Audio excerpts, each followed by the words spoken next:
po, praise God, the Sunday service, we are able to partake of the Word of God.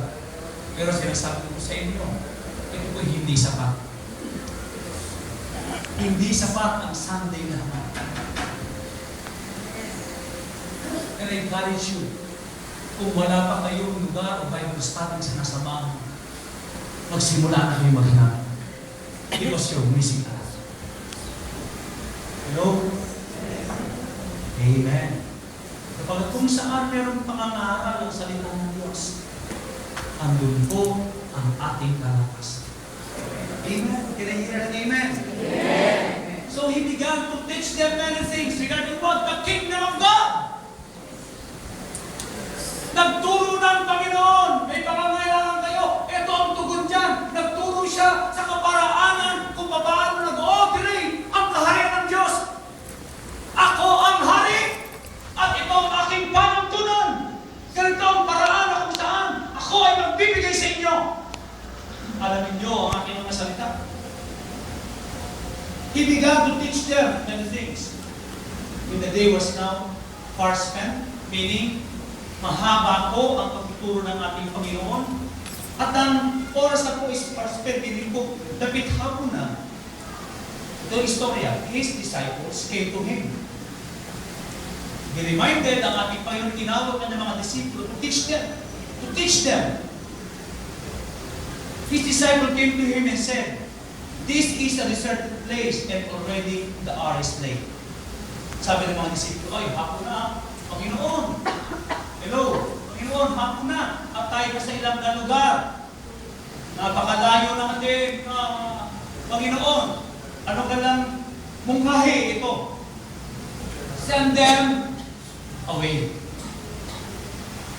Send them away that they may go into the surrounding country and villages and buy themselves bread, for they have nothing to eat.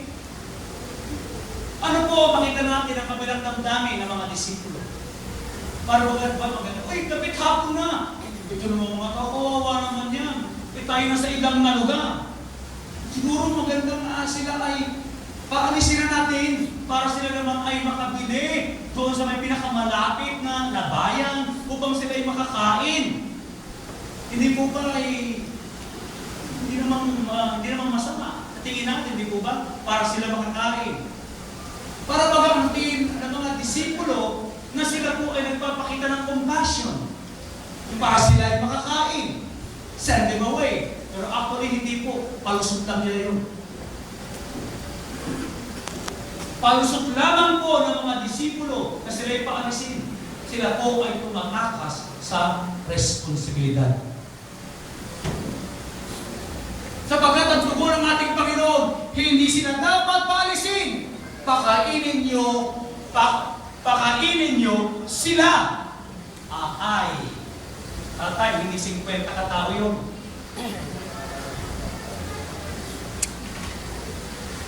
Hindi po 500 katao. Pakainin nyo, huwag silang paalisin, pakainin nyo ang 5,000 kalalakihan na yan. Hindi ba po kasama ang mga babae at mga bata? Nagulantang. Ano kaya mararamdaman mo? Bigla bumulbag sa harap ng bahay mo, 200 na tao. Ay, tao pati freezer. Baka pati freezer eh, gayatin mo na. Ilabas lahat. Ipaghiwa na ng dilata yan. Kahit biro mo 200. Napuno ng tao. Biglang bumulbag doon na. Dapat hapon na. Kasi hindi punta na kay SN. Maraming fast food. Ang sabi ni Jesus, wag. Do not send them away, but give them something to eat. Ang ating Panginoon siya napakagaling na guro. Alam niyo po ba ang Panginoon?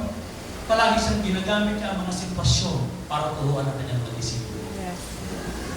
Yes. Palaging ginagamit ng Panginoon ang bawat sitwasyon upang magturo sa kanyang mga disipulo. At eto sila. Nagulanta ang mga disipulo. Ano? Pagpaalisin niya. Yung magpaalisin, kaya namin. Pero siguro yung pakainin. O sige kung sabi, huwag kayo aalis! Madali yun.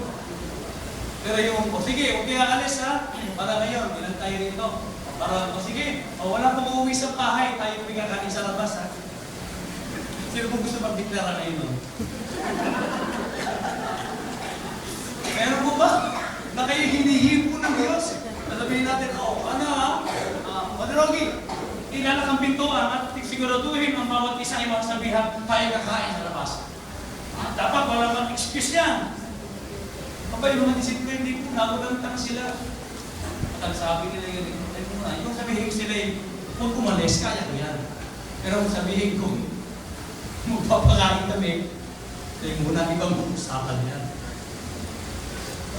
Okay. Thank you, Lord. Let's follow me. Send them away. Okay.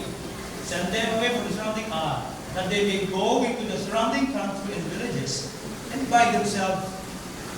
No? Silang bumili sa kanila. Gutom mo, kain mo. Bread, for they have nothing to eat. But Jesus answered and said to them, you gave them something to eat. And they said to him, shall we go and buy 200 denarii worth of bread and give them something to eat? Sinabi ko ni Philip, actually, ito po si Philip. Atin kong makikita, bago ko natitiwanan ito.